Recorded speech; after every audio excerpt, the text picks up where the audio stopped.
인사드리겠습니다. 안녕하세요. 예, 날씨가 많이 춥죠. 예, 걸어오는데 눈보라가 너무 세차게 치는 바람에 진짜 청년들도 걸어오기 참 힘드시겠다 생각이 좀 됐고요. 그래서인지 오늘 좀 빈자리가 많이 보이는 것 같아서 좀 안타깝긴 합니다. 그래도 이렇게 또 청년에 함께해 주신 여러분들께 감사드리고, 저는 글쎄요, 이제 찬양을 들으면서 좀 마음에 감동이 있게 되는데 모르겠습니다. 그 화려한 찬양도 물론 좋지만 그 소박하다고 해야 되나요? 그 기타 하나 내지는 피아노 하나, 그래서 이제 굉장히 작고 낮은 목소리로 잔잔하게 이제 들리는 찬양이지만 때로는 그런 찬양에서 내 마음의 고백을 하게 되는, 그런 내 마음과 주님의 마음이 이어지는 그럴 때가 있는 것 같아요. 그런 화려한 찬양, 뭐 열정적이고 막 그런 찬양도 좋지만 그렇게 소박하게 내 마음의 중심을 담아서 진실되게 주님께 고백할 수 있는 찬양도 참 좋구나 그런 생각을 오늘 하게 되었습니다. 그리고 아까 이제 오늘 만찬에 대해서 공부를 하게 될 텐데, 우리 또 님께서 이제 잘 10분 말씀 잘 나눠주셨는데, 저도 오늘 다루게 될 주제가 참 저에게도 많은 찔림이 되고, 주님 앞에 솔직히 말씀드리면 좀 계속 기도하고 있는 내용입니다. 이 부분을 심각하게 기도하고 있고 좀 개선 내지는 회복되기를 바라는 마음이 참 간절한 그런 부분이라고 생각이 되어지는데, 아까 이제 고린도서 11장 말씀을 읽으셨잖아요. 근데 참 두려운 말씀이 기록되어 있죠. 주님의 떡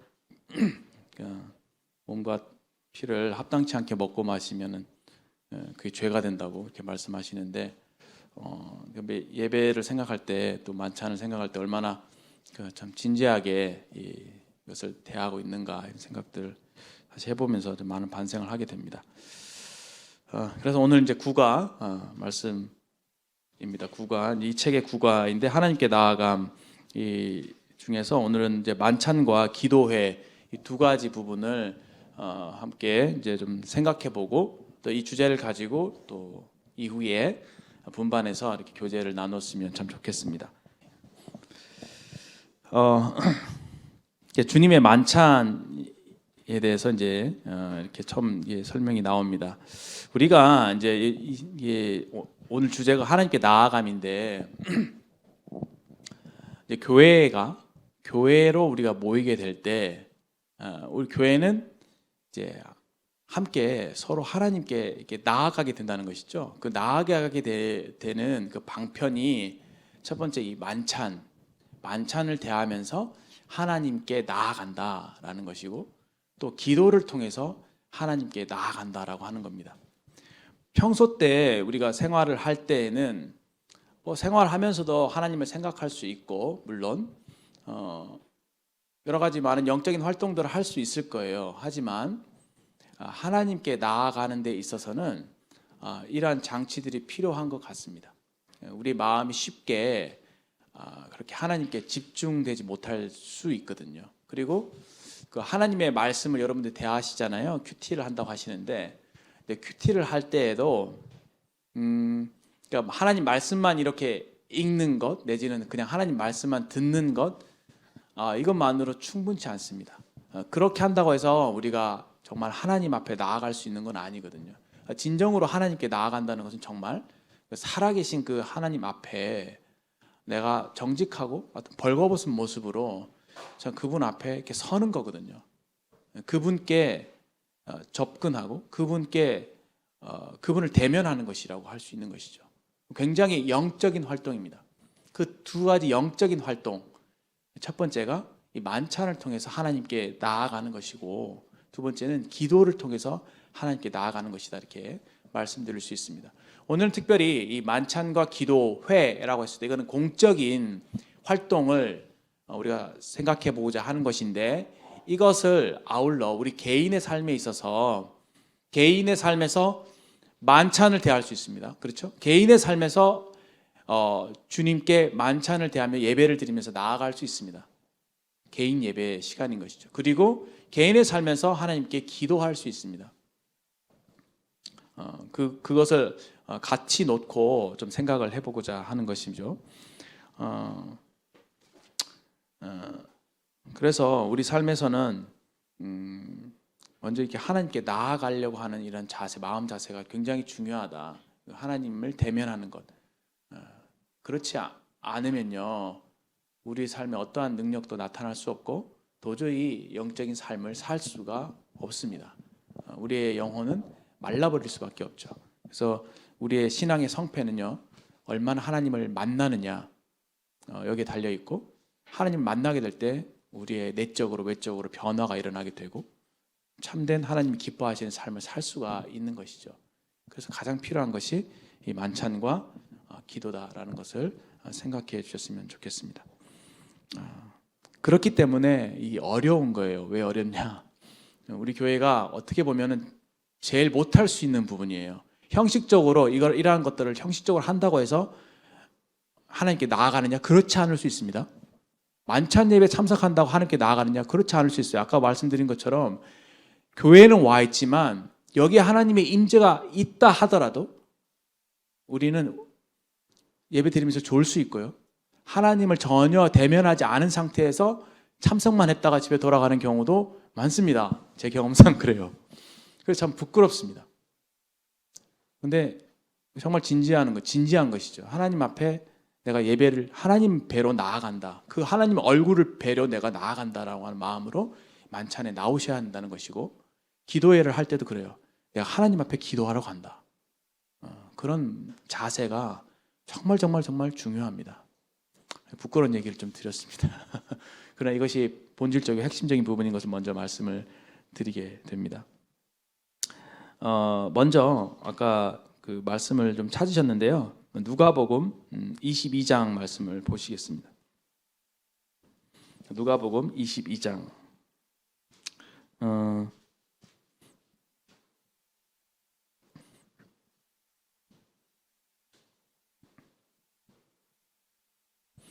19절. 또 떡을 가져 감사 기도하시고 떼어 그들에게 주시며 이르시되 이것은 너희를 위하여 주는 내 몸이라. 너희가 이것을 행하여 나를 기념하라 하시고, 저녁 먹은 후에 잔도 그와 같이 하여 이르시되 이 잔은 내 피로 세우는 새 언약이니 곧 너희를 위하여 붓는 것이라. 그러나 여기까지 읽겠습니다. 이 두 말씀, 주님께서 여기에 이제 그 유월절 전에 이러한 말씀을 우리에게 하십니다. 오늘 이게 주의 만찬을 생각하면서 여러분들 옆에 있는 친구들이, 이제 일반 교회 다니는 친구들이 우리 교회 와 보면은 보잖아요. 근데 우리 주일 아침에 드리는 예배의 형식이 좀 다르잖아요. 그렇죠? 일반 교회 가보셨나요? 1시간 안에 끝나요. 그래서 기도는 누가 하고 찬양은 어떤 찬양을 하고 다 순서가 정해져 있고, 마치 결혼식처럼 결혼식 식순 있잖아요. 식순에 딱 정해져 있고 어떤 말씀을 읽을 것인지, 설교는 어떤 설교가 나올 것인지 다 정해져 있어요. 끝에 기도는 누가 하고 맨 마지막에 목사님의 축도로 이렇게 끝나는 형식으로 되어 있죠. 그들이 이제 일반 교회에서 생각하는 예배는, 주일 예배는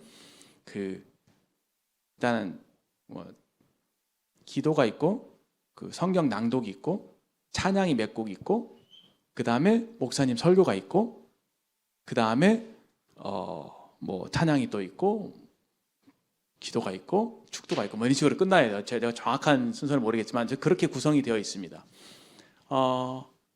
그런 이제 거기에 익숙한, 굉장히 형식이 잘 되어 있죠.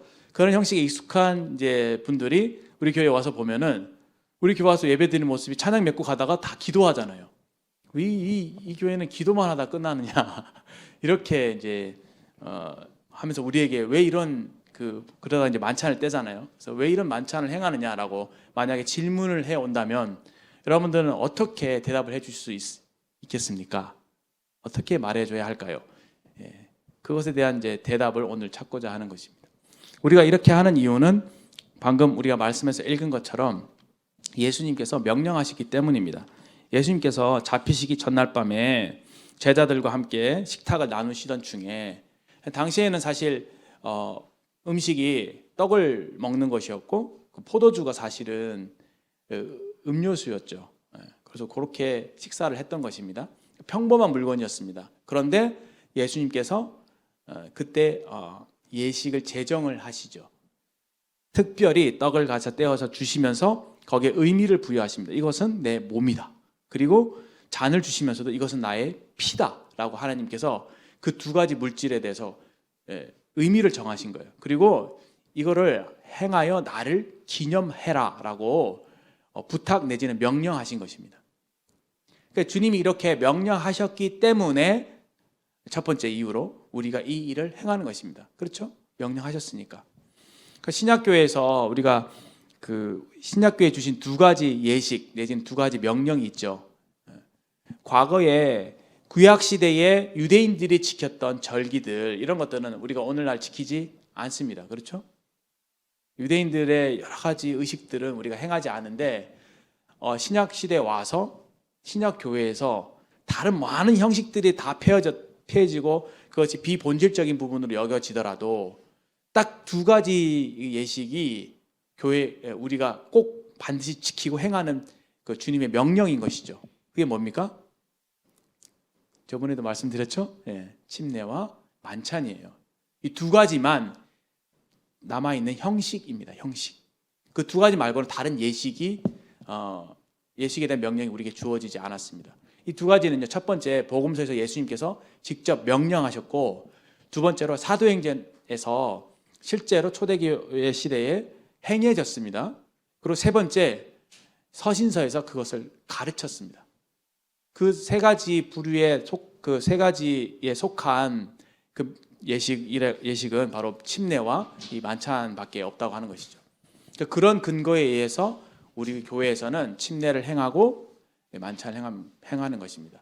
많은 분이 이렇게 얘기할 수 있죠. 만찬의 의미만 우리가 생각한다면 되지 않느냐, 그렇죠? 그리고 침례도 그냥 뭐 약식으로 할 수 있고, 뭐 앞에서 고백하는 식으로 해도 되지 않느냐, 뭐 또 굳이 침례를 물로 해야 되느냐, 이렇게 굳이라고 하는 말을 붙일 수가 있겠죠.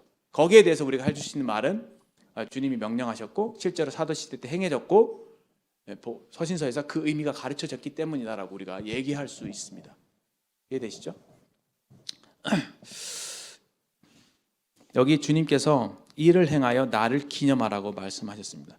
그 떡이 상징하는 바는 그 예수님의 몸인데 이 몸을 한번 보십시오. 예수님께서 어떤 행위를 하셨는지 19절에 떡을 가지셨죠? 그리고 그에 대해서 감사 기도를 드리신 다음에 어떻게 하셨습니까? 떡을 떼셨어요. 떼셔서 제자들에게 주셨습니다. 떡을 뗐다고 하는 표현이 여기서 나온 거예요. 그리고 그 사도행전에 보시면 뭐 성경을 좀 찾을까요? 사도행전을 보시면은 이 주의 만찬에 대해서 이러한 표현을 쓰고 있습니다. 사도행전 2장 우리 교회 앞에 그 비석에 새겨져 있죠. 이 말씀이 비석인가요? 그 비석이 아니라 그 있죠. 예. 뭐라고 하죠? 그거 뭐라고 합니까? 앞에 오는 출입구에 그 새겨진 큰 돌에 새겨진 말씀이 이 말씀입니다. 비석이라 좀 이상한데. 2장 42절 보세요. 우리 교회는 무엇을 하느냐, 뭘 해야 되느냐, 뭘 가장 중요하게 생각해야 되느냐라고 했을 때 이 말씀 우리가 표방하고 있는 것이죠. 그들이 사도들의 가르침을 받아. 첫 번째는 사도들의 가르침이 중요합니다. 왜? 예수님께서 사도들에게 이 신약교회 성도들인 우리들, 제자들에게 당부하신 말씀들이 사도들에게 전해주셨거든요. 특별히 요한복음 13장 이후에 그 제자들, 사도들에게 예수님께서 속삭이신 개인적으로 주신 많은 가르침들이 있죠. 그렇죠? 이 교회의 본질에 관계된 그런 여러 가르침들이 사도들에게 주어져 있습니다. 그래서 그 사도들의 가르침에 근거해서 신약교회가 그 기초 위에 신약교회가 세워지게 된 것이죠. 왜냐하면 이때 당시에는 지난 시간에 말씀드렸지만 이때 당시 성경이 신약 성경이 완성되지 않았기 때문에 또 바울을 통해서 서신서를 통해 그 신약교회의 그 교리죠. 이것이 주어지기 전이었기 때문에 이 초대교회 당시에는 사도들의 가르침이 굉장히 중요했고 그들의 가르침이 이제 굉장히 권위가 있었습니다. 그래서 첫 번째는 이 말씀의 가르침이 필요했던 것이고요. 그 가르침을 받아서 서로 뭐했습니까? 교제했죠. 이 교제의 중요성. 그리고 세 번째는 떡을 뗐다고 기록되어 있죠. 그 다음에 여기 나온 대로 기도하기를 전혀 힘썼다. 요 네 가지, 하나님 말씀의 가르침을 받는 것, 그리고 서로 교제하는 것, 그리고 떡을 떼는 것, 기도하는 것. 이 네 가지 활동을 굉장히 우리 교회에서 중요하게 이 말씀을 근거로 여기고 있습니다. 여기 떡을 뗐다고 되어 있죠. 그래서 영어로 하면 breaking of bread예요. breaking of bread. 떡을 떼는 거예요. 지금 우리 교회는 어떻게 하고 있습니까? 떡을 자르죠. 여기에 의미가, 떡을 떼는 데 의미가 있어요. 성경적으로 봤을 때 이 떡을 뗀다고 하는데 의미가 있습니다. 그래서 주의 만찬을 떡을 땜이라고 하는 말과 동의어로 사용하고 있어요. 그리고 실제로 신약 사도행전에 보시면 사도행전 20장 말씀의 근거로 여러분들 보셔야 됩니다. 20장 보시면 20장 7절에 눈으로 직접 확인해 보시고 이런 중요한 구절들은 이렇게 동그라미 치셔서 여러분들 암기하시고 숙지하시면 좋습니다. 그 주간의 첫날에, 그렇죠? 그 주의 첫날에 우리가 어떻게 해요? 떡을 떼려 하여 모였다고 했죠. 여기 주의 만찬을 행하기 위해 모였다고 표현하기보다 떡을 떼기 위해서 모였다고 했죠. 떡을 땜, 떡을 찢는 겁니다. 브레이크 하는 거죠.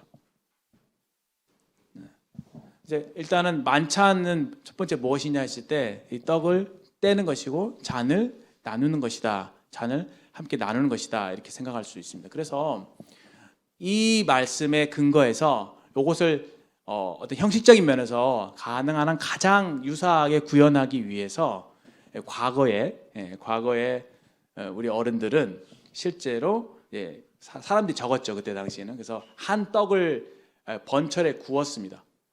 그 떡도 사실은 막 무교병이라 해서 누룩을 넣지 않는, 이스트를 넣지 않는, 그래서 아주 담백하게 떡을 구웠어요. 구운 다음에 실제로 성도들이 돌아가면서 한 떡을 뗐습니다. 그래서 한 떡이 한 몸, 우리가 교회가 한 몸인 것을 상징하고, 잔이 또 한 잔에서부터 이 잔을 돌아가면서 나누어서 마셨습니다. 근데 요즘은 그 본질적인 의미를 더 중요시 여기고 그 어떤 구체적인 어떤 한 떡이냐 한 잔이냐 분잔이냐 이런 것들이 더 중요하게 상대적으로 여기지 않고 그 의미가 더 중요하다고 하기 때문에 우리가 떡과 잔을 대하는 것 자체를 더 중요시 여기고 있기 때문에 제가 말씀드린 이러한 것에 특별한 크게 많은 의미를 부여하고 있지는 않습니다. 무슨 말인지 이해되시죠? 그러니까 보세요. 한 떡을 나누면서도 성도들의 마음이 막 분열되고, 그렇죠? 서로 시기와 다툼이 있고 이런 것보다 뭐 이렇게 가위로 자르지만 짝짝 잘라진 떡을 나누더라도 빵을 나누더라도 서로 하나 되고 사랑하고 한 마음을 갖는 것이 더 중요하다고 하는 것이죠. 이해되십니까? 그래서 과거에 이런 부분에 여러분들이 내용이 또는 본질이 형식보다 더 중요하다는 말씀을 제가 드리는 것이고요. 이런 부분을 잘못하게 될 때 분잔을 할 것이냐, 한잔을 할 것이냐라고 하는 문제로 실제로 우리 흔히 이제 브래들린 교회라고 하는 모임이 나누어진 적이 많습니다. 뭐 심지어는 앞에 우리 카페트 깔았잖아요, 3층에. 실제로 카페트 색깔을 빨간색으로 할 것이냐, 초록색으로 할 것이냐, 카페트 색깔을 뭘 깔 것이냐에 따라서 교회가 나누어진 적이 있습니다. 여러분 나중에 참 어리석죠. 요즘 시대 생각하면 좀 어리석은 일인데 사람이 그렇게 연약해요. 사소한 본질을 붙들지 않으면 이 사소한 형식적인 부분에 있어서 얼마든지 나뉘어질 수 있다. 그런 말씀을 좀 드립니다.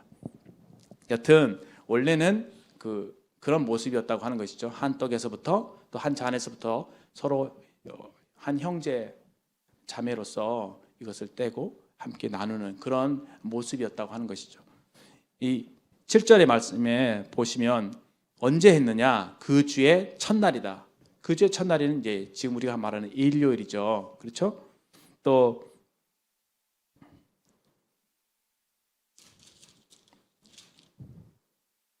이때는 이제 안식 후 첫날로 보통 알려져 있습니다. 안식일을 토요일로 봤을 때 안식일을 지나고 난 그 첫날이니까 주일이 이제 됐던 것이죠.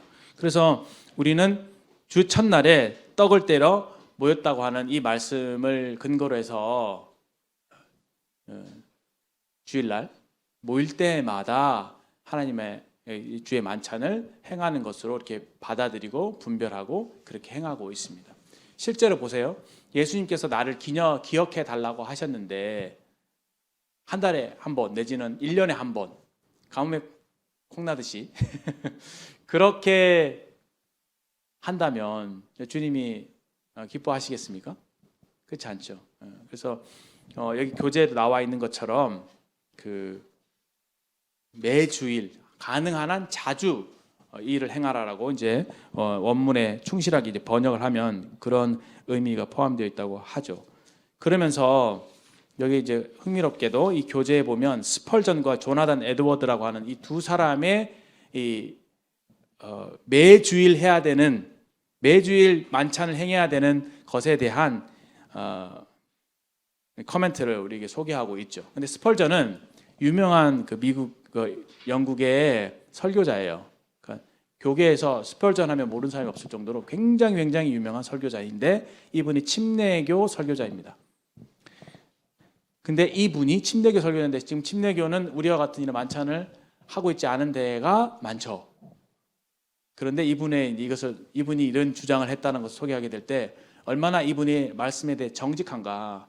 성경 말씀을 정직하게 봤을 때 그렇게 말할 수밖에 없다는 것이죠. 그 다음에 조나단 에드워드는요, 장로교의 대표적인 아주 훌륭한 신학자예요. 그 삶이나 그분의 신앙이 굉장히 훌륭합니다. 장로교 신학을 하신 분이고 장로교 목사님이시죠. 근데 이분도 역시 매주일 해야 된다고 말하고 있죠. 근데 장로교는 매주일 하지 않습니다. 실제로. 그런 이 두 침례교 장로교의 대표적인 어떤 그런 영적인 그 선구자이신데 이분들이 매주일 만찬을 해야 된다고 했는데도 불구하고 지금 일반 교계에서 그런 것들이 잘 실천되지 못하고 있다고 한다면 얼마나 이 일을 행하는 게 그러니까 기존에 해오던 그런 그 뭐 장로교는 장로교, 침례교는 침례교, 뭐 각 교단에서 행하는 그런 관습들이 있잖아요. 그것을 뛰어넘어서 성경 말씀대로 순종하고 실천하는 것이 얼마나 어려운가에 대한 역설이 되는 것이죠. 이해되십니까? 그들이 이렇게 주장함에도 불구하고 실제로 그것이 잘 실천되지 않고 있다고 하는 거예요. 또 재미있는 사실은요. 제가 이제 신학자들 좀 이렇게 많이 이제 살펴보는데 그 장로교 쉽게 말하면 그 개혁 신학의 유명한 분이 있어요. 근데 그분들 중에서 몇몇 그 미국에서 이제 신학자 중에서 거장들이 있는데 그분 제가 알고 있는 두 분이 있습니다. 이 설명 거론하지 않겠는데 그 두 분이 이렇게 우리가 하고 너울에 대해서 분별한 것이 굉장히 놀라워요. 근데 장로교에서는 그 두 분이 다 장로교고 한 분 침례교인가 그런데 장로교 침례교에서는 너울에 대해서 가르치지 않거든요. 근데 그분이 양심적으로 너울에 대해서 질문을 받았을 때 지금 우리가 분별하고 있는 대로 그렇게 이 부분에 구체적으로 말씀드리지 않겠습니다. 너울에 대해서는 이 너울에 대해서 분별하고 있는 대로 그대로 이분들이 그 분별을 그대로 가르치는 거예요. 그 질문에 대해서 그렇게 답을 해주는 것입니다. 놀랍죠? 본인들이 이제 당신들이 섬기고 있는 그 교회에서는 그렇게 하도록 뭔가 가르치거나 그렇게 주장하고 그러지 않으면서도 불구하고 그런 질문을 받았을 때 성경적으로는 그렇게 하는 게 맞다라고 얘기한다는 거죠. 양심적으로. 이해되십니까? 무슨 말인지요? 그래서 제가 무슨 말씀을 드리고자 하냐면 뭐 만찬이 됐든 뭐 너울을 쓰는 부분이 됐든 어떤 부분이 됐든 여러분들이 하고 있는 그런 여러 가지 형식이나 행동들에 대해서 이것이 과연 성경적이냐? 이게 정말 주님이 기뻐하시는 것이냐? 주님이 말씀하신 거냐에 대해서 스스로 그 답을 가지고 있어야 된다는 것이죠. 이해되십니까? 분별 없이 교회 하라고 했으니까 누가 하라고 장로님이 하라고 했으니까 그렇게 하지 마시고 정말 하나님 말씀 앞에 나 자신을 내어놓고 말씀 앞에 순종한다는 마음으로 이거 정말 주님이 기뻐하신 뜻이야. 그러니까 내가 실천하는 거야. 그런 마음 자세를 행하라고 말씀드리고자 하는 것입니다. 이해되십니까? 만찬도 그래요. 누가 왜 하냐고 물어봤을 때 이런 성경의 근거를 들어서 얘기해 줄 수 있어야 되고 스스로 여러분들에게 그런 답을 가지고 있어야 된다고 하는 것이죠. 만찬 왜 해야 되느냐? 주님 그러셨죠. 이것을 행하여 나를 기념하라. 여기서 중요하게 생각할 부분이 바로 그거예요. 나를 기념하라. 포커싱은 뭐죠? 나예요. 나를 기념하라예요. 이 만찬에 있어서 이게 좁은 게 있고 넓은 게 있어요. 그러니까 굉장히 배타적이어야 할 부분이 있고 굉장히 이제 뭐랄까 개방적이어야 할 부분이 있습니다. 첫 번째 배타적이어야 되고 좁아야 될 부분은 뭐냐면은 이 만찬의 중심은 그리스도라고 하는 거예요. 나를 기념하라. 예수님을 기념하는 것. 살아계신 그 인격체이신 지금도 살아계셔서 지금도 하나님의 보좌 우편에서 이 땅을 다스리고 계시고 장차 실제로 저 공중에서 다시 오실 그 예수님. 그 예수님을 기억하는 거예요. 나를 기념하라. 이게 정말 중요합니다. 다른 우리 자신을 기억하는 것도 아니고요. 다른 여러 가지 교회 성도들을 바라본다, 교회 형식을 생각한다든지, 어떤 성경 말씀을 어떤 성경 말씀의 가르침을 생각한다든지 이런 거 전혀 아니에요. 다 아닙니다. 주님을 기억하는 거예요. 주님을. 그래서 여러분이 예배 시간 나왔을 때 딱 앉아서 마음에 항상 염두에 될 건 뭐냐면 나는 지금 예수님을 기억하기 위해서 이 자리에 있다라고 하는 것이죠. 그러면 이제 질문이 들죠. 예수님을 기억한다는 것은 무엇인가? 예수님을 기억한다는 것은 무엇인가 했을 때 그 의미가 굉장히 넓어집니다. 첫 번째는요. 이렇게 생각해 볼 수 있겠죠. 보세요.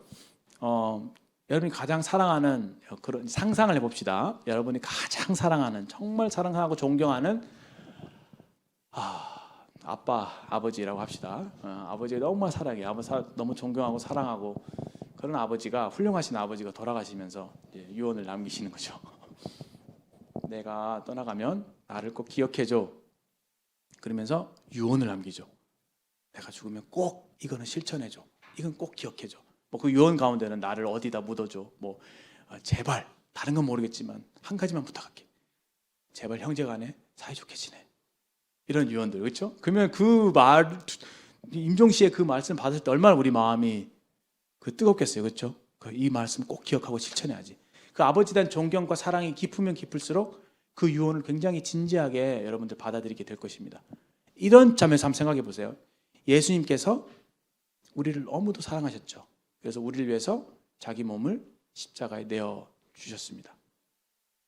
그 잡히시기 전날 밤 십자가를 앞에 두시고 내가 너희들과 함께 이 유월절 먹기를 원하고 원하였다 하면서 유월절을 먹는 그 자리에서 만찬 예식을 제정하신 거거든요. 이해되시죠? 그 유월절 어린 양이신 예수님, 유월절 어린 양이신 예수님께서 만찬을 이 유월절 먹고 이 유월절 너희와 함께 나누기를 원하고 원하였다고 하는 말씀은 어린 양이신 자신을 우리에게 주시기를 그토록 원하셨다라고 하는 뜻이죠. 그 간절하던 그 밤, 이제 이 만찬을 마치고 난 이후에 예수님은 겟세마네 동산에 가셔서 기도하시죠. 땀방울이 핏방울이 되도록. 그리고 가룟유다의 배신에 따라서 잡히시죠. 채찍질 맞으시고 침뱉음 맞으시고 신문을 당하시고 온갖 종류의 고난을 다 당하신 다음에 이제 십자가로 가시는 바로 그 전날 밤인 것입니다. 그런 예수님께서 이제 요한복음을 이렇게 읽어보시다 보면 많은 유언의 말씀들을 하시죠. 그러면서 그 마지막 순간에 17장 같은 경우에 보면 예수님의 우리를 향한 간절한 소원 그것이 담겨져 있는데 그 말씀을 하나님 아버지께 이제 기도 들으시고 우리로 하여금 서로 사랑하라고 그렇게 유언의 말씀을 하셨죠. 그렇게 하시고 난 이후에 십자가로 가시고 돌아가신 겁니다. 그 상황이에요. 돌아가시고 난 이후에 사흘 만에 부활하셨죠. 부활하시고 40일간 계시다가 이제 하늘로 승천에 올라가신 것입니다. 올라가시면서 우리에게 남겨주신 유언이 또 있었죠. 그렇죠? 모든 족속으로 제자를 삼아라. 성령이 너에게 임하시면 너희가 권능을 받고 예루살렘과 온 유대와 사마리아와 땅끝까지 이르러 내 증인이 되리라. 이거예요, 이거. 온 천하를 다니며 만민에게 복음을 전파하라. 이것이 유언이거든요. 우리 성도들 향해서 너희끼리 서로 사랑해라. 하나가 되라. 그거였고요. 외부인들 향해서 뭐죠? 우리에게 맡긴 사명.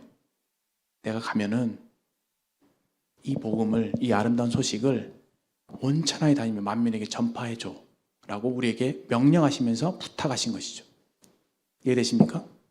그런 상황인 걸 생각해 보게 될 때 예수님을 기억한다는 것은 첫 번째로 뭘 기억하겠어요? 예수님이 누구신가? 우리 기일이라고 하죠. 돌아가신 아버님은 이런 분이셨지. 그분의 인격, 그렇죠? 어떤 분이신가? 예수님이 어떤 삶을 사셨는가? 그분의 사역, 어떠한 일을 하셨는가? 그분이 살아계실 때 이런 일들을 하셨지. 가난한 자들 사랑하시고 병든 자를 고치시고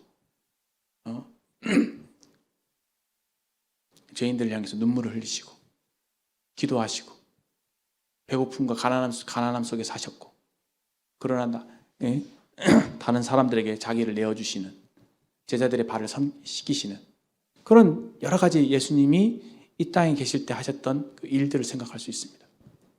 첫 번째, 그분의 인격, 어떠한 분이신지, 어떠한 일을 하셨는지, 사역, 그리고 그분이 남기신 말씀, 우리에게 당부하신 말씀이 있잖아요. 그거를 정말 여러분들 예수님을 존경하고 사랑한다면 자세히 들여다보겠죠. 그렇지 않나요? 여러분 정말 아버지 어떤 정말 존경하고 사랑하는 분이 있다면 정말 그분을 기억할 때 그 마음이 참 뜨거움이 있을 거예요. 그렇죠? 더군다나 그 돌아가신 그분이 나의 생명의 은인이다.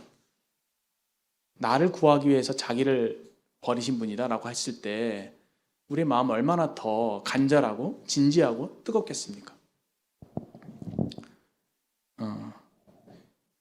그래서 그분이 누구신지, 그리고 그분이 정말 우리에게 당부하신 말씀이 무엇인지를 깊이 마음에 새기는 것입니다.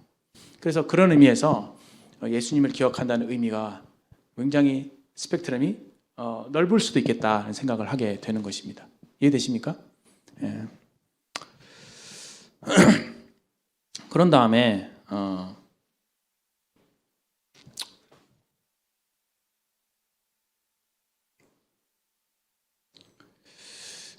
이제 이 예식을 주님께서 주님을 기억하라고 하셨는데 이거 왜 우리에게 주님을 기억하라고 하셨을까? 왜 이것을 우리에게 명령하셨을까? 라는 부분이에요. 왜 그럴까요? 기억하라고 하셨으니까 잊지 말라고 하는 것이죠. 잊지 말라. 그러면 또 질문이 나오죠. 주님을 잊지 않고 기억하는 것이 왜 중요할까? 라는 생각을 하게 되죠. 그것은 우리의 성화와 관계가 있습니다. 이 땅에서의 우리의 삶과 관계가 있죠. 왜냐하면 예수님은 마치 그 자녀들을 이제 고아와 같이 남겨두시고 이제 그 세상을 떠나는 부모와 같은 심정이었다고 생각이 되어져요. 그렇죠? 우리 이 제자들을 남겨놓고 이 땅을 떠나실 때 얼마나 제자들에 대해서 걱정하셨을까요? 왜냐하면 세상은 그들을 미워할 테니까. 세상에는 환란이 많을 거니까. 우리가 이 땅을 살아가는 데 있어서 주님이 그러한 마음으로 우리를 바라보신다고 생각합니다. 그러나 예수님께서 약속하신 게 있죠. 어떤 약속하셨죠? 내가 다시 올 거야. 다시 온다고 약속해요. 꼭 올 거야. 나를 좀 기다려 주겠니?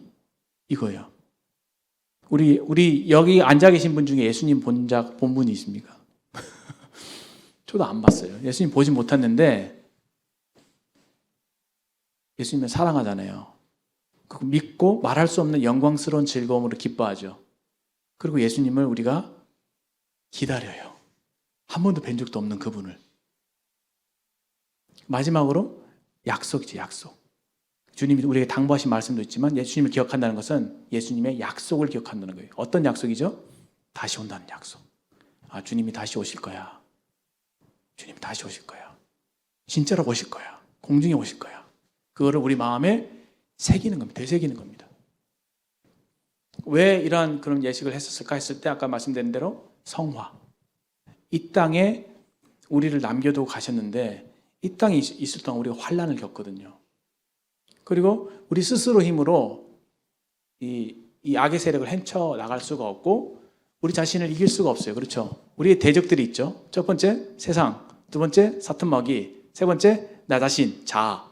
이 세 가지가 우리의 대적이에요. 많기도 하죠. 다 이기기가 쉽지가 않습니다. 제일 힘든 건 뭐죠? 자아.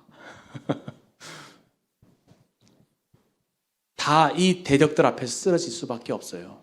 그러면 예수님께서 우리를 위해서 자신을 내어주셨죠. 자기의 몸을 내어주시고 자기 피를 흘려주셨습니다. 그 이유는 뭐죠? 우리를 구원하시는 겁니다. 구원하시는데 구원하시고 난 이후에 바로 우리를 천국에 데려가시면 되는데 그러지 않고 이 땅에 남겨두셨다고 하는 거죠. 그러니까 만찬을 행하는 이유는 왜 우리가 이 땅에 존재하는가와 관계가 있겠죠. 그렇잖아요. 예수님은 떠나가시고 우리는 이 세상에 남아있으니까 우리를 데려가셔야지 왜 남겨두셨는가? 그 이유를 생각할 때 만찬의 이유와 밀접한 연관성이 있는 것을 생각할 수 있습니다. 그래서 우리의 성화의 삶, 승리하는 삶에 있어서 아마도 이 예수님을 기억하는 것은 가장 그 핵심이 되는 내지는 우리의 삶의 승리의 삶의 원동력이 되는 모든 그 영적인 힘이 예수님을 기억하는 데서부터 나온다라고 우리가 이해할 수 있는 것이죠. 실제로 그렇습니다. 영적인 힘은 어디서 나오느냐? 예수님과 친밀히 교제할 때. 아까 여기 하나님께 나아감이라고 했죠. 아무리 인간의 노력으로 내 힘으로 선하게 살아봐야지. 하나님 말씀 실천해봐야지. 순종해봐야지. 사랑을 나타내야지. 안 됩니다. 의지로 되지 않아요.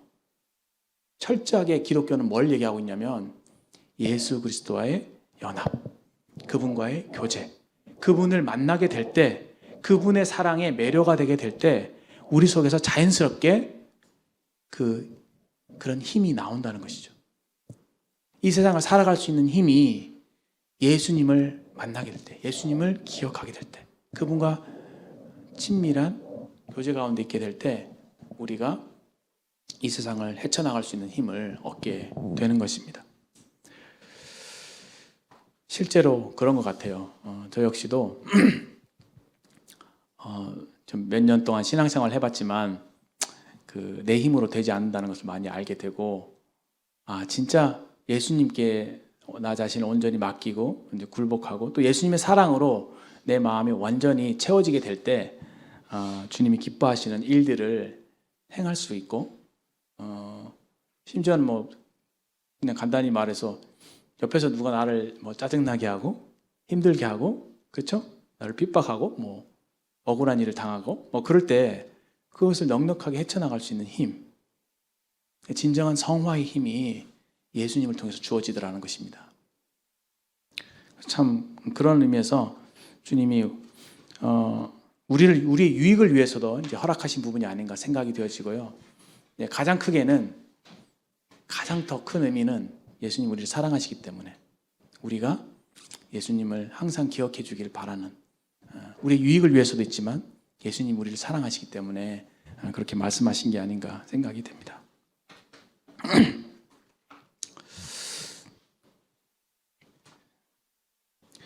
예배에 우리가 그러면 만찬 예배라고 하잖아요. 예배, 만찬 예배.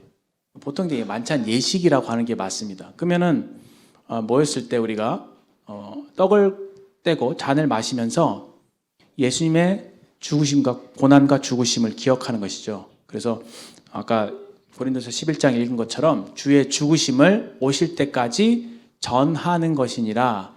저는 그 전한다는 말씀이 복음을 전한다라고 생각되지는 않고요. 예수님이 하신 일이죠. 우리를 위해서 어떠한 고마운 일을 하셨는지, 우리에게 어떠한 사랑을 나타내 주셨는지 그 하신 일을 계속 어떻게 교회적으로 기억하고 그것을 계속 전파하는 것이죠. 다음 세대에게. 그런 의미라고 좀 생각이 돼요. 물론 이제 밖으로 우리가 전도해야 되는 그런 의무도 있긴 하지만 그 일을 계속하면서 어떻게 기독교의 본질적인 것, 가장 중요한 게 뭐예요? 십자가죠. 저 십자가에서 나를 위해서 고난 당하시고 죽으신 예수님, 그 예수님을 계속적으로 우리가 전파하는, 전하는, 그리고 기억하도록 하는 거기에 의미가 있다고 생각이 됩니다. 그런데 예배는 그러면 어떤 관계가 있느냐는 거예요. 예배. 그래서 여기서 굉장히 이 만찬 예배의 의미가 넓어집니다. 예배라는 의미는 더 넓거든요. 만찬보다 더 넓거든요. 우리는 주일날 만찬 예배라고 하죠. 그래서 우리 엄밀하게 제가 분별하기는 그렇습니다. 제가 분별하기는 만찬과 예배가 함께 이루어집니다. 근데 그것이 자연스러울 수밖에 없는 게 우리가 하나님께 나아간다고 했죠. 하나님께 나아갈 때는 반드시 예수님을 통해서 나아가는 거거든요. 그러니까 예수님을 통해서 나아가니까 예수님을 기억하면서 나아가는 것이 정석이겠죠. 이해되십니까? 우리가 물론 우리가 그 성소의 휘장이 위에로부터 아래로 찢어졌기 때문에 우리가 담대하게 하나님께 나아갈 수 있게 되었습니다. 그런 신분을 얻었죠. 하지만 그럼에도 불구하고 우리는 예수님을 통해서 하나님께 나아갈 수 있게 되는 것입니다. 그리고 예수님을 통해서 하나님께서 받으실 만한 그런 예배를 드릴 수 있게 되는 것이죠. 그럼 예배란 무엇인가라고 했을 때 그 의미는 굉장히 광범위합니다. 그러니까 예배와 감사의 차이를 여러분들 한번 생각해 봅시다. 감사는 뭐냐면은 여러분들 보세요. 어떤 여인이 물에 빠졌어요. 근데 어떤 멋있는 신사가 지나가다가 그걸 보고 들어가서 그 여인을 구원해 줬습니다. 구출해 줬어요. 그래서 너무 감사하다고 제가 정말 어디 은혜 보답하고 싶다고 해서 제게 좀 주소나 연락 좀 가르쳐 달라고 그랬어요. 그래서 주소를 줬어요. 그래서 이 여인이 참 감사한 마음으로 여러 가지 선물들을 잔뜩 사들고 그 남자를 찾아간 겁니다. 문을 이제 초인종을 딱 눌러 보니까 집이 으리으리해요. 이분 정말 대단한 분인가, 돈이 많으신가 보다. 그래서 막 문을 열고 들어갔습니다. 근데 신하들이 막 반겨주는 거죠. 반겨주는데 신하들이 막 반겨주는 옆에 그분이 다 걸어 나오시는 거예요.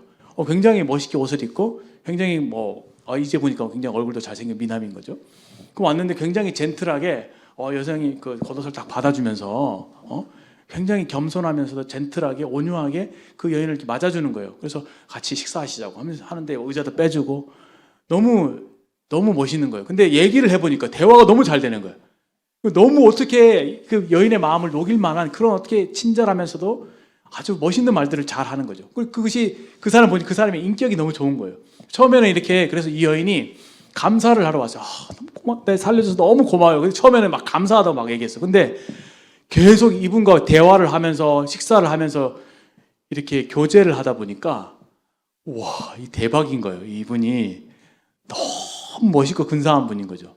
그래서 이 남자에게 사랑에 빠지게 된 거예요. 이 여자가. 나중에 왔을 때는 이제 감사하다는 말, 이제 두 분 계속 초대를 받아갖고 이제 그 집에 와서 식사도 하고 그러는데 나중에 이제 감사하다는 말이 무색한 거죠. 왜요? 그 남자가 너무 멋있으니까. 너무 좋으니까.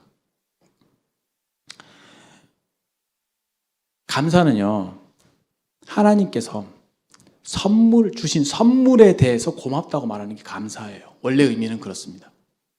하나님이 주신 모든 것, 하나님이 하신 모든 일, 그 주신 선물, 그 선물 때문에 내가 받은 혜택, 그것 때문에 내가 고맙다고 말하는 게 감사예요. 그런데 예배는 뭐냐면요, 선물을 주신 그분에 대한 만족이에요. 그분을 기뻐하는 거예요. 그분을 사랑하는 거예요. 그러니까 예배가 얼마나 더 관계적입니까? 얼마나 더 하나님과의 친밀함이 없으면 되지 않는 것일 거예요. 예배는 그래서 처음에는 내가 예수님을 믿고 났는데 예수님이 나를 구원해 주신 것에 너무 고마웠어요. 이 죄인 지옥 갈 수밖에 없는데 나를 위해서 죽으시고 천국에 데려가 주신 이분 너무 고맙다, 감사하다. 그런 마음으로 예수님을 생각했는데 예수님을 더 알아가다 보니까 이제는 어때요? 예수님이 너무 멋있는 분이에요. 예수님이 너무 아름다운 분이에요. 너무 영광스럽고 크고 위대하신 분이에요. 그래서 그분 앞에 매료되는 거예요. 그래서 내게 있는 내가 생각할 수 있는 내 마음에 가장 가치 있게 여기는 그 모든 것보다도 더 하나님을 가치 있게, 예수님을 가치 있게 여기는 거예요. 이런 마음의 상태에 이르게 됐을 때 우리는 어떤 행동을 할까요? 뭘 어떻게 해야 되나 이제? 그런 마음에 이르렀을 때는 어떻게 해야 됩니까? 이러한 마음을 표현할 길이 없죠. 표현할 길이 없습니다. 그래서 우리가 말로써, 시로써, 찬송으로써 이렇게 표현하는 것입니다. 본질은 뭐죠? 하나님께 대한 그 하나님의 임재 속에서 그분을 만나 뵈게 됐을 때 그분께 대한 압도당하는 것, 그분께 매료되는 것, 그게 예배의 본질입니다. 그랬을 때 그분께 대한 여러 가지 좋은 말들이 터져 나올 수밖에 없고 그분을 나의 모든 것보다 더 가치 있게 여기는 것, 월십이죠.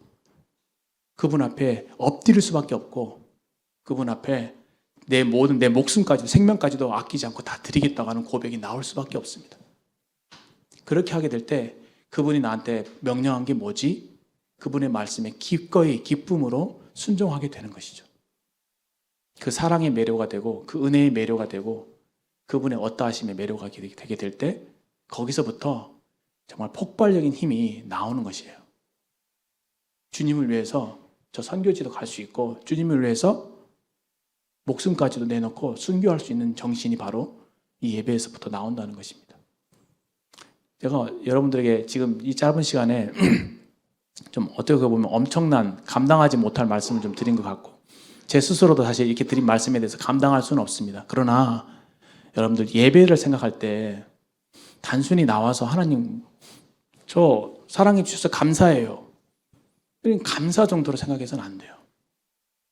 우리에게 하나님께서 주신 뜻하신 것은요. 우리를 구원해 주셨잖아요. 이 구원은요. 하나님의 은혜의 장중 안으로 하나님께 나아올 수 있게 해주신 그렇게 하기 위한 어떤 출입 내지는 시작에 불과한 거예요. 하나님의 뜻은 뭐죠? 이 지성소 안으로 더 깊은 곳으로 와서 나랑 사귀자. 내가 나의 영광을 너에게 보여줄게. 이거거든요. 근데 오늘날 저 자신부터가 그 지성소 안으로 들어가는데 실패해요. 매일의 삶 속에서 그렇게 하나님을 잘 만나지 못합니다. 그러니까 하나님을 잘 몰라요. 그러니까 하나님께 대한 예배가 나오겠습니까? 얼마든지 만찬도 보면서 하나님 감사히 할 수 있어요, 저도. 그런데 그 하나님을 만났어요. 그 얼굴을 내가 뵀어요. 거기에 압도됐어요. 놀랐어요. 그것이 우리 심장을 터지게 만들 만큼 엄청난 것입니다. 하나님의 영광이라고 하는 것은. 근데 우리는 그것을 아직 경험해 보지 못했어요. 잘 몰라요. 그러니까 성경 말씀을 실천할 수 없습니다. 우리 인간의 힘으로. 그런 하나님의 영광이 내 마음속에 자리 잡지 않으면 인간의 노력으로 결코 하나님 말씀대로 살 수 없어요. 원수를 사랑하라? 그게 됩니까? 근데 주님 명령하셨죠. 왜 우리가 실천하지 못할 명령을 하시나요? 하나님 말씀 중에 우리가 실천하지 못하는 게 많죠. 그런데요, 그 주님의 영광에 하나님을 만나서 실제로 그 영광이 내 마음속에 가득 찰 때, 그 주님의 임재를 맛보게 될 때 우리 얼굴은 빛나게 될 것이고요. 그 주님으로 내 마음이 가득 채워지게 될 때 실천하지 못할 그런 명령까지도 우리가 순종할 수 있게 되는 것입니다. 네. 이제 그것이 우리에게 필요한 예배이지 않을까 생각이 됩니다.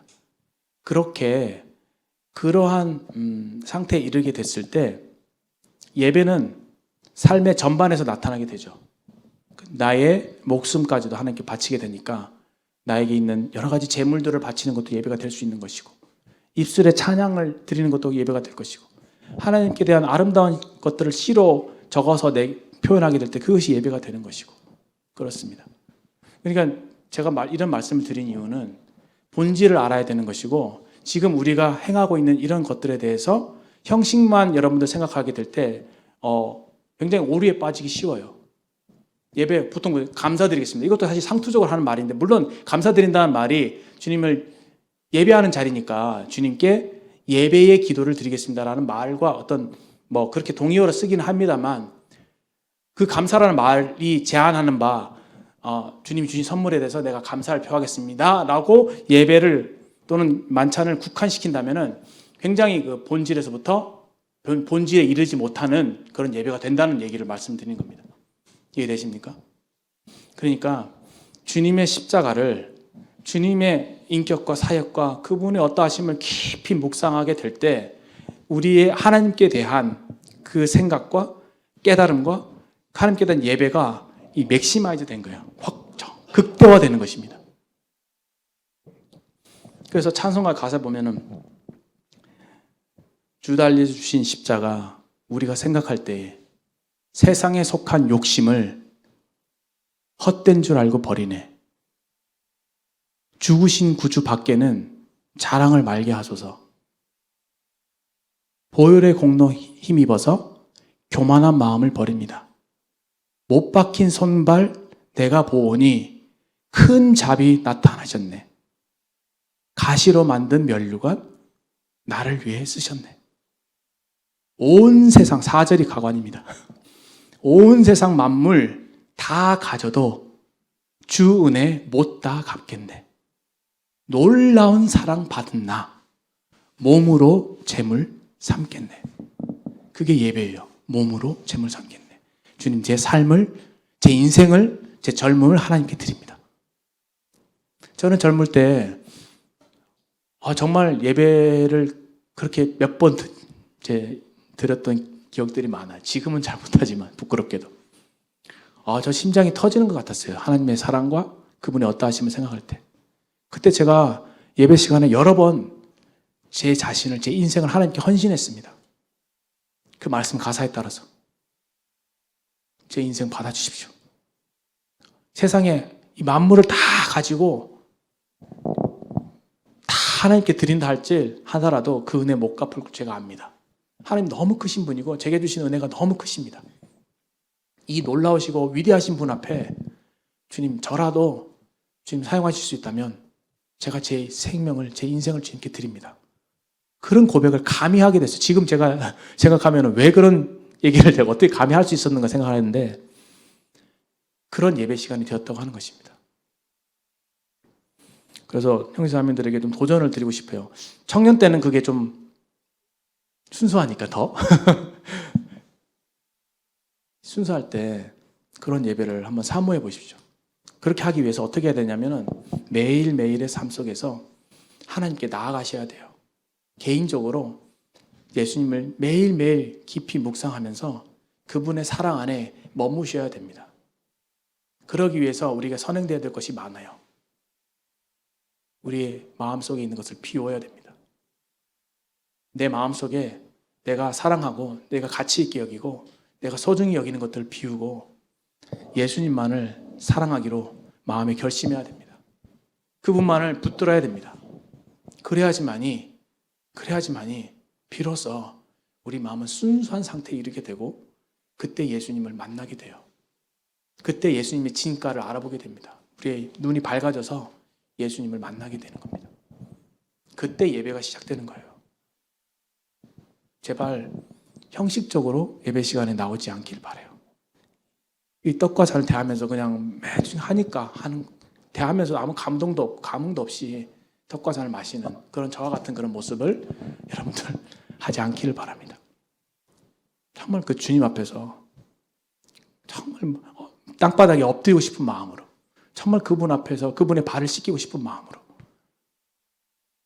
내 마음과 내 진심을 다해서 정말 하나님을 사랑하는 그분께 매료가 되어서 그분으로 인해서 참 만족하고 기뻐하는 그런 온전한 예배를 드릴 수 있게 되기를 바라는 마음이 있습니다. 기도에 대해서는 말씀을 못 드렸네요. 시간이 너무 많이 지났습니다. 시간이 좀 부족하네요. 사실 예배에 대해서 제가 평생 많이 고민하고 생각했던 부분이라서 더 많은 말씀을 드리고 싶었고 드릴 수 있다고 생각이 되었지만 오늘 여기까지 하고 기도하신 다음에 분반 시간 가졌으면 좋겠습니다. 참고로 이제 이 다음에 기도회에 대한 부분이 나오는데요. 교재를 많이 참고해 주시면 좋을 것 같고 몇 가지만 좀 코멘트를 좀 드린다면은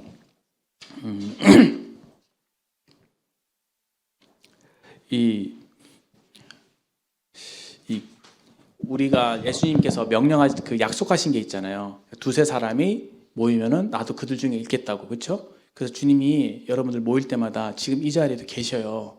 그러니까 놀라워요. 저는 말씀을 전할 때도 그런 걸 많이 느껴요. 하나님이 참 우리를 사랑하시는구나. 그런 걸 많이 느껴요, 실제로.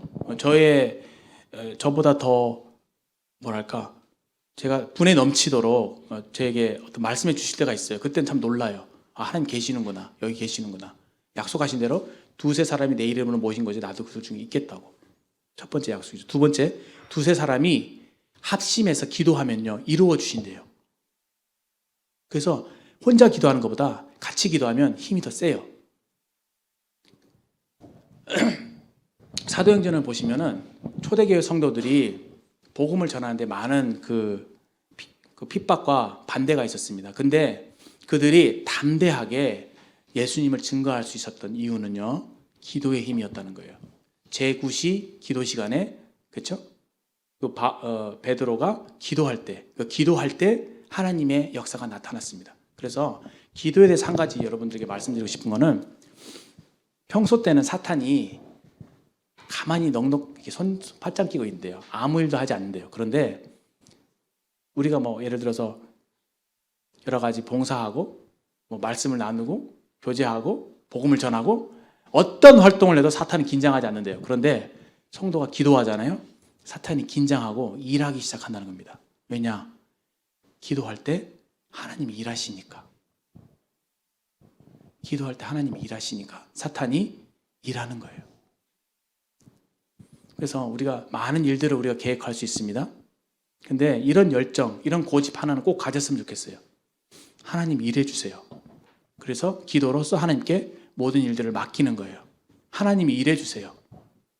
내 힘으로 하지 않게 해주세요. 하나님이 일해 주세요.